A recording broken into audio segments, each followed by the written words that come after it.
नोरमा group, जो सोचता है वो करता है। आपके अपने सपनों का आशियाना। नमस्कार, आप देख रहे हैं भारत लाइव। दोस्तों, नीतीश कुमार जो अहम फैसला लेने वाले हैं और जिसका इंतजार बीजेपी कर रही थी, वो अब इंतजार खत्म होने वाला है। दरअसल जो कैबिनेट की बैठक की चर्चा हो रही थी कि नीतीश कुमार आखिर कब कैबिनेट की बैठक करेंगे, अब वो तारीख लगभग लगभग आ गई है। दरअसल 12 अप्रैल या 13 अप्रैल को नीतीश कुमार कैबिनेट की बैठक करने वाले हैं, लेकिन उससे पहले वो दिल्ली जाएंगे और दिल्ली में वहां जदयू की राष्ट्रीय कार्यकारिणी की बैठक होगी, जहां पर जदयू के वरिष्ठ नेता है वो सभी लोग वहां पर मौजूद। और उनके साथ ही साथ पीएम मोदी और अमित शाह से भी संभावना जताई जा रही है कि नीतीश कुमार की मुलाकात होगी। उसी में अहम फैसला लिया जाएगा। और इसके साथ ही साथ आपको बता दें कि बिहार एनडीए के जितने भी विधायक हैं, उनको 11 अप्रैल को बिहार किसी भी हालत में पहुंच जाना है। तो 12 अप्रैल को कैबिनेट की बैठक की बात हो रही है, 12 अप्रैल या 13 अप्रैल को होगी। और उसी दिन जो है सीएम बड़ा फैसला भी लेंगे और अंतिम ये कैबिनेट की बैठक मानी जा रही है। इसको लेकर आपको ये भी बता दूं कि ये बैठक, कैबिनेट की बैठक जो है वो 8 अप्रैल को होने वाली थी, लेकिन वो टाल दिया गया और 12 या 13 अप्रैल को होने वाली है। तो आखिर ऐसा क्यों हुआ? कौन सा फैसला लेंगे? इन तमाम मुद्दों पर हम आज चर्चा करेंगे। हमारे साथ जुड़े हैं बाबा। बाबा, आपका बहुत-बहुत स्वागत है। धन्यवाद शिवांगी। बाबा, आखिर नीतीश कुमार जो आज बैठक करने वाले थे 8 अप्रैल को, अब वो तारीख बदल दी गई है, जैसा कि सूत्रों के हवाले से ये खबर आ रही है। तो पहले दिल्ली में जदयू की राष्ट्रीय कार्यकारिणी की बैठक करेंगे, उसके बाद बिहार आकर के कैबिनेट की बैठक होगी। तो ऐसा क्यों कर रहे हैं? और क्या उसी दिन माना जाए कि 12 अप्रैल को जो है वो सीएम पद से वो इस्तीफा दे देंगे? बड़ा ऐलान होगा उस दिन? शिवांगी, सबसे पहले तो मैं बता दूं कि जी, बैठक कैंसल नहीं हुई है। आधिकारिक रूप से बताया गया है कि बैठक नहीं हुई है। लेकिन जी। फैक्ट यही है कि भीतर खाने में जनता दल यूनाइटेड और नीतीश कुमार के आवास पे जो हुँ, गुप्त बैठक मंथन लगातार चल रहा है, वो काफ़ी हुँ। महत्वपूर्ण भी है और यही कारण है कि कैबिनेट की बैठक भी स्थगित कर दी गई है। जी। इसके अलावे अब सबसे बड़ी बात यह है कि बिहार का अगला सीएम कौन होगा? हुँ। क्या नीतीश कुमार 11वीं बार शपथ लेंगे? क्या विपक्षी खेमे की चुप्पी कुछ और कहानी कह रही है? इन सभी जी, बातों पर हम विचार करते हैं, लेकिन सबसे पहले मैं आपको बता दूं कि इस बार भारतीय जनता पार्टी के हाथ में बिहार की सत्ता जा रही है और बिहार का सीएम कौन होगा, लगभग ये तय है। जी, क्योंकि जिस व्यक्ति को मुख्यमंत्री की कुर्सी पर बैठाने की बात चल रही है, उस व्यक्ति का नाम लगभग तय हो चुका है, सम्राट चौधरी। जी। लगातार आप देख रहे होंगे कि उनको उनके कद, उनका वैल्यू और उनके स्वीकार्यता, ये सब बिल्कुल, कुछ लगभग तय मानी जा रही है। नीतीश बिल्कुल। कुमार के साथ लंबे समय तक वो काम भी कर रहे हैं। आपने देखा होगा कि नीतीश कुमार के सबसे ज़्यादा यस मैन के रूप में भी वो काम कर रहे हैं और भारतीय जनता पार्टी को उन पर भरोसा भी है।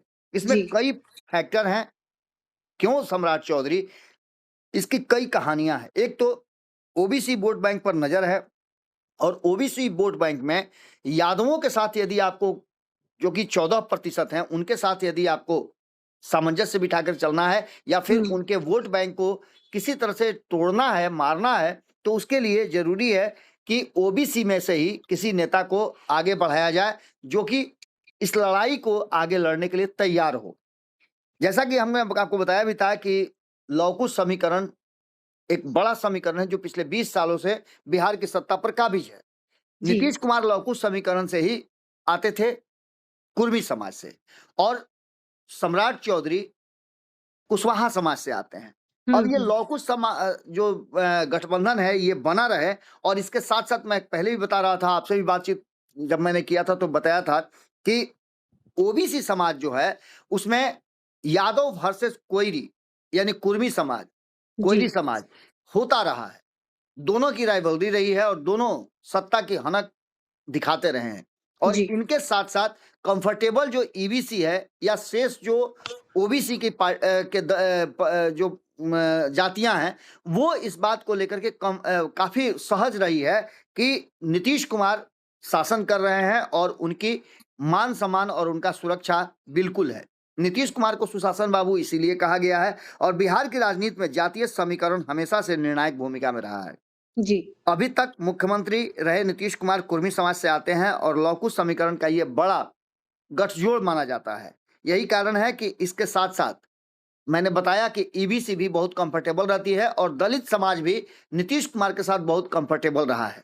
पहले कहा जाता था 15 साल के शासन की बार बार जो नीतीश कुमार चर्चा करते हैं उस शासन को एक अलग तरह से देखा जाता है, लेकिन शपथ ग्रहण की गुपचुप तैयारी जो हो रही है उस तैयारी में किसके साथ सरकार बनाएंगे अभी तक नीतीश कुमार ने इस संशय में रखा है। जी। सम्राट चौधरी को लेकर के वो सहज भी नजर आते हैं, कई मंचों पे उन्होंने इस बात को कही है। सम्राट की कई खूबियां हैं जो कहीं ना कहीं इस बात की तरफ इशारा करती हैं कि नीतीश कुमार भी बहुत ज्यादा सहज नजर आते हैं उनके साथ।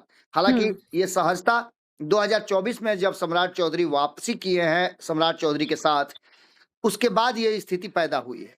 नीतीश कुमार जब दोबारा आए हैं और उसके बाद 2025 के चुनाव में भी सम्राट चौधरी को ही उप मुख्यमंत्री नंबर 2 का पदवी मिला, यानी सरकार के नंबर 2 के जो मंत्री या उप मुख्यमंत्री कहा जाए, नीतीश कुमार के बाद जिनका स्थान था वो सम्राट चौधरी थे।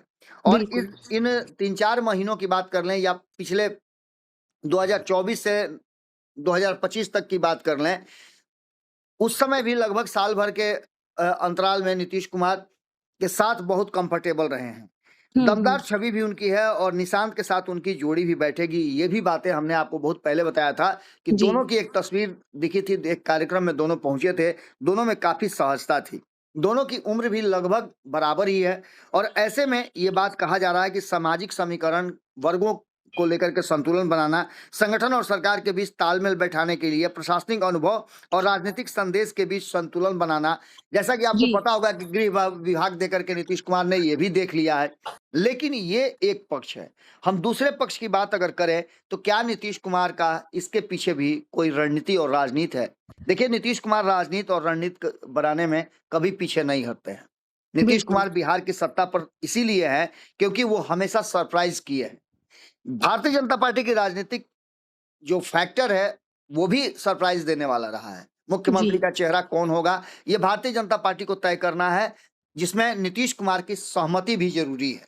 अब ऐसी स्थिति में एक बात तो तय मान के चलिए कि जो वर्तमान स्थिति है उसमें बहुत ज्यादा हेरफेर होता हुआ दिखाई नहीं दे रहा है, लेकिन जो आपने बताई 2-3 बातें वो बड़ा ही महत्वपूर्ण है।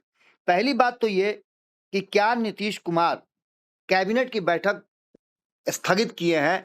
कहा जा रहा है, तथा कथित रूप से अभी तक कोई आधिकारिक घोषणा नहीं हुई है कि नीतीश कुमार दिल्ली की मीटिंग के बाद लौटेंगे। एक मीटिंग उनको अपने जदयू के लोगों से करना है, दूसरी मीटिंग उनको एनडीए के घटक दलों के साथ करना है, तीसरी मीटिंग उनको भारतीय जनता पार्टी के शीर्ष नेतृत्व से करना है, और चौथी बात जो कही जा रही है वो ये कि नीतीश कुमार राज्यसभा में शपथ ग्रहण करेंगे।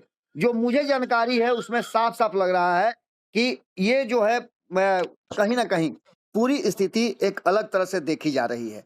अब ऐसे में क्या कुछ निकल करके सामने आता है ये देखना बड़ा ही अजीबोगरीब और दिलचस्प होगा, क्योंकि बिहार की राजनीति में आपको पता है कि नीतीश कुमार के अलावा कोई फैसला नहीं करता है। नीतीश कुमार को ही फैसला लेना है और इस फैसले में नीतीश कुमार 9 तारीख से लेकर के 14 तारीख का जो डेट है, खरमास खत्म होने तक बहुत सारे ट्विस्ट लेकर के आएगा। मैंने एक खबर किया है जिसे मैंने बताया भी था कि 14 तारीख का डेट बिहार के राजनीति में एक बड़े ट्विस्ट और बड़े अंतर वाला हो सकता है। नीतीश कुमार जिस तरह से आगे बढ़ रहे हैं और जिस तरह से उन्हें चुप्पी साध रखी है वो कुछ ना कुछ कहानी तो कह रहा है। वहीं दूसरी तरफ आपको बताएं कि गुपचुप शपथ ग्रहण की तैयारी भी हो रही है, और ये तैयारी एक खेमे से नहीं हो रही है, दोनों खेमे से हो रही है। अभी भी उम्मीद नहीं छोड़ा है महागठबंधन ने, क्योंकि आईपी गुप्ता और हमारे संपादक नमन मिश्रा जी की बात आपने सुनी होगी।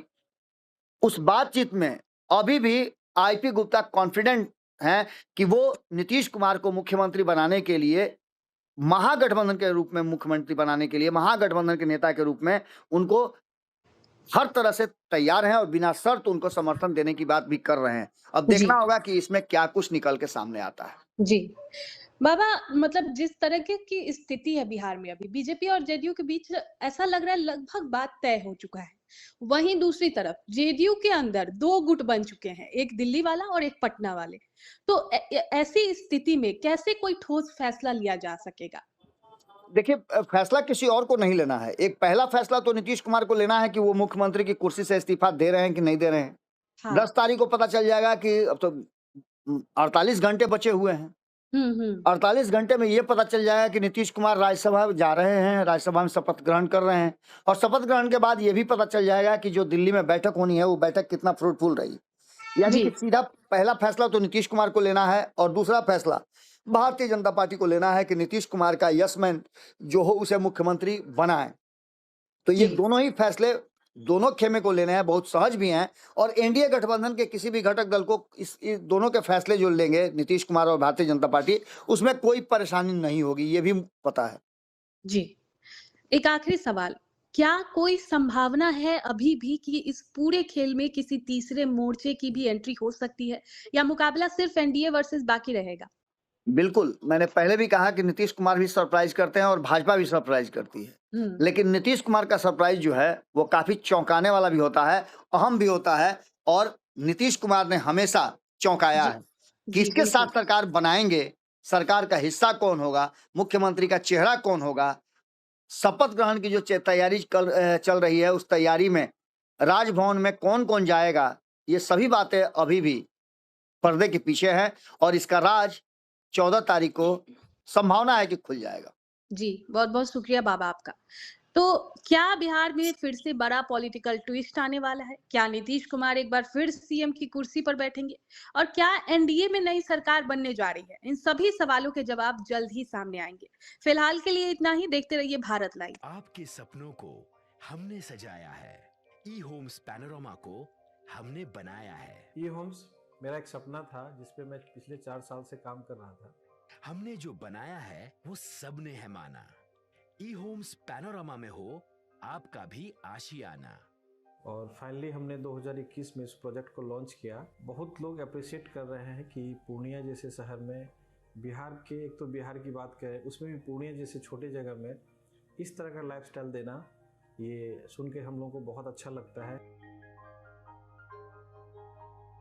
ई होम्स में हमने कुछ और भी किया है, जैसे हम जिस जगह में रह रहे हैं हमारे फैमिली सिक्योर हो, उनको सिक्योरिटी का ध्यान में रखा है।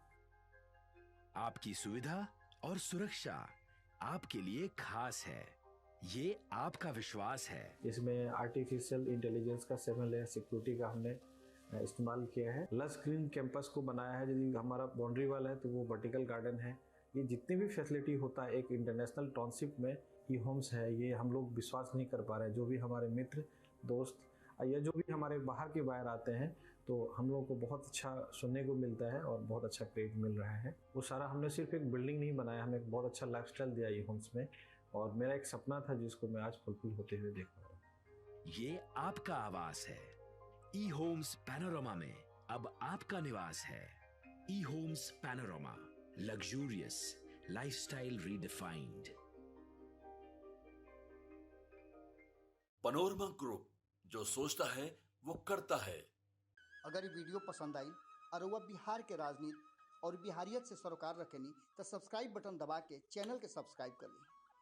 ओजे एगो घंटी बा, ओकरा बटन दबा देला से कुल सटीक और मारक खबर रुआ मुफ्त में मिल जाई। अगर रुआ पत्रकारिता के हमनी के नया प्रयोग में सहयोग कर चाहतानी तो ज्वाइन बटन दबा दी। पेटीएम नंबर नोट कर ली 9386816700।